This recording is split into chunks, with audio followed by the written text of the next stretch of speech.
I thought Friday and Sunday were quite good. I thought Saturday was a step down, but we still found a way to win, which is still a positive. I thought goaltending was real good.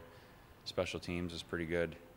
So, I mean, steps in the right direction. We're still working on that consistent 60-minute level, but I think we got it for a lot of the weekend, and then game's easier. I know you mentioned the goaltending, and I think it was really, really strong from both of the netminders over the course of the weekend. What does that do for your team when it doesn't really matter who goes between the pipes, whether it's Jeff Glass or JF Berube? You know you're going to get a solid performance. Yeah, I mean, we're going to make some mistakes. First of all, we're playing a high-pressure game and trying to make reads at high speed, and there's going to be some errors, and we had a young team, so they're learning, and there's going to be some times where goaltender's got to come up with a big save at a key time, and to know that we'll get that, it sure helps the mentality of the group, that they know they can just put their foot on the gas and play. Anything in particular the team is focusing on going into this week's games? Well, I think just not getting complacent. Let's not be satisfied. We got some points, and that's great, but I think we're far from where we want to be when you think about building as the season goes on. So we're just going to keep pushing, keep we'll talk about the small details that can make the game easier for us, and hopefully we have the puck as much as possible and continue to improve. We saw some pretty dynamic performances out of that line initially this season of Yurko, Highmore, and Alexander Fortin. And we saw those players get broken up a little bit over the last couple of games. What's the thought process there, and can you walk us through maybe what your process is when it comes to setting up lines? Yeah, well, I think we have a pretty good group of forwards. We got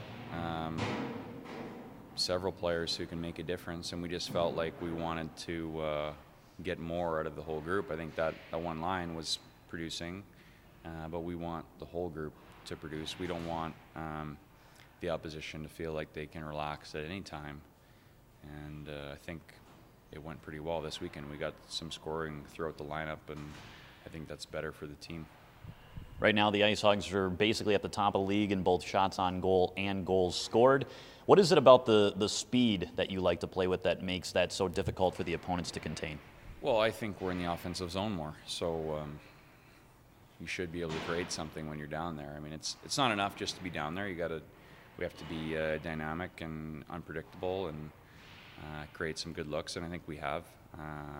And also, I think we're doing a good job in the neutral zone, causing turnovers defensively, and then that's why we get some pretty high-quality stuff off the rush going the other way, and all that it's based on pressure, and got some guys who can skate, so we want them to go full tilt, and you create some things from that. It looks like the result of that is a lot of different guys are putting the puck in the net. A couple defensemen scored last weekend. Talk about that a little bit. Yeah, well, I mean, we want our D to jump in. We have some guys who can make plays, but the thing is, it's not just your typical offensive D who are jumping in. I mean, if they're able to beat their guy up ice and be the fourth attacker, that's fantastic. We're trying to create outnumbered situations, and they got the green light to jump in, and they know that if the puck turns over, you got forwards coming home hurt in a hurry, and we'll be fine.